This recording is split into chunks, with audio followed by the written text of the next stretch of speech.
அதாவது நான் ஸ்கூலில் சேர்ந்தபோது cooperative stores, school cooperative store secretary வந்தோடனே நீ புக்ஸ் அப்போல்லாம் ப்ரைவேட் பப்ளிகேஷன் தான். ஸோ நீ எடுத்து சேல் பண்ணுறியா அப்படின்னா உனக்கு ஹாண்ட் ரைட்டிங்லாம் கொடுப்பா அப்படின்னா. அப்போல்லாம் சாதாரணமாக ஸ்கூலில் சேர்த்து முடிச்சு 150 120 ரூபா. அவர் ஒரு 2 மாதம் செய்யி உனக்கு 200 ரூபா கிடைக்குங்க. ஸோ மாதத்துக்கு 100 ரூபாய்னா அது 2 சம்பளம் ஆகிடும். உடனே ஒத்துட்டேன், இருந்து கைட் பண்ணேன். அப்போ பழக்கம் ஆச்சு. அப்புறம் பர்மனெண்ட் ஆகி நான் வந்தபோது அதுக்குள்ள ஜெகநாதன் போய் ஜக்குன்னு ஆகிட்டேன். அந்த அளவுக்கு எல்லாரோடையும் சேர்ந்து இருப்பேன். எனக்கு மேரேஜ் ஆனவுடனே கேஸ் கனெக்ஷன் வேணும்னு சொல்லிட்டு நான் ரெஜிஸ்டர் பண்ணேன். அந்த நம்பரை அவன்கிட்ட கொடுத்தேன். ஏன்னா நாங்களாம் ஜகு அவனே சொல்லி பழக்கமாகிட்டோம் போலாம். அவனே சரி நான் அதை எங்கேயோ விட்டுட்டு தான் ஒரு நம்பர் போட்டுவிட்டு கொடுத்தேன். நம்ப மாட்டேங்கோ, அப்போ டிசி வைஸ் பிரசிடென்ட்டு. அதனால் நான் நினச்சி நான் கொடுத்து தான் வந்தது. நான் அவர் ஒன்று போட்டு 3 நாள்ல கேஸ் கனெக்ஷன் கிடச்சிது. வருஷ கணக்கில் காத்துட்டு இருக்கோம் எல்லாருக்கும். இப்போலாம் 3 நாளில் கிடச்சிது.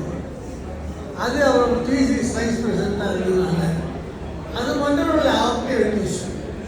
School cooperative store secretary, DC vice president, teachers கில்டுன்னு இருந்தது. அதனுடைய பிரசிடென்ட்டாக அவர் இல்லை. ப்ளஸ்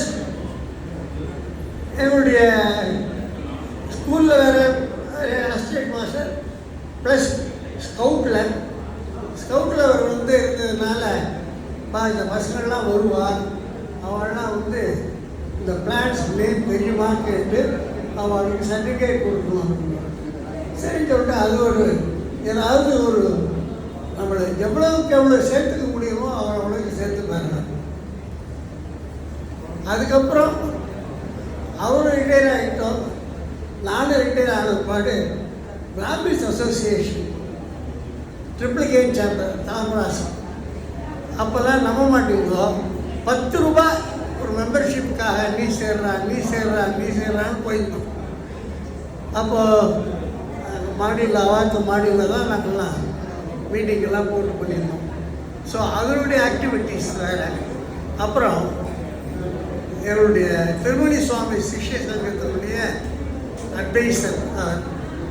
ஸோ மீட்டிங்லாம் இருந்து அதுலேயே அவர் எந்த விதத்தில் அதாவது எல்லாரையும் போய் பார்த்து லைஃப் மெம்பர்ஷிப்பு ட்ரைவ் பண்ணி எல்லாம் செஞ்சுருக்காங்க.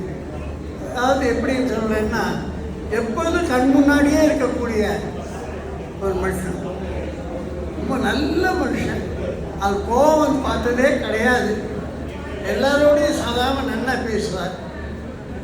ஸோ நிஜமாகவே சொல்கிற மாதிரி jug has never left from my heart.